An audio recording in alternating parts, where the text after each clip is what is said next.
মুন্সিগঞ্জের গজারিয়ার গুয়াগাছিয়া ইউনিয়নের জামালপুরে পুলিশের ওপর নৌ ডাকাতদের গুলি ও ককটেল হামলার ঘটনায় ডাকাতদের ধরতে অভিযান চালিয়েছে যৌথ বাহিনী। তবে কাউকে আটক করা সম্ভব হয়নি। মঙ্গলবার বিকেল থেকে সন্ধ্যা পর্যন্ত অভিযান চালানো হয়।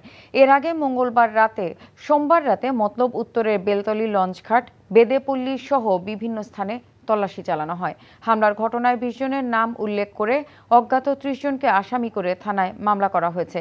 পুলিশ ও স্থানীয়রা জানান, দীর্ঘদিন ধরে গুয়াগাছিয়ার মেঘনা ও শাখা নদীতে অবৈধ বালুমহাল পরিচালনা এবং নৌযানে চাঁদাবাজি করে আসছে নয়ন, পিয়াস, রিপন ও লালু বাহিনীর সদস্যরা।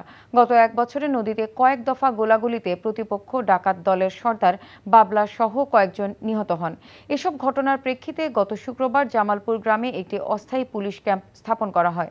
গতকাল বিকেলে সেখানে ডাকাত দলের সঙ্গে পুলিশের গোলাগুলি হয়। বান্ডেল থাকলে প্রতি সেনমানিতে টাকা বাঁচবে। বিকাশ সেনমানি বান্ডেল কিনে জিতুন প্রতি লেনদেনে।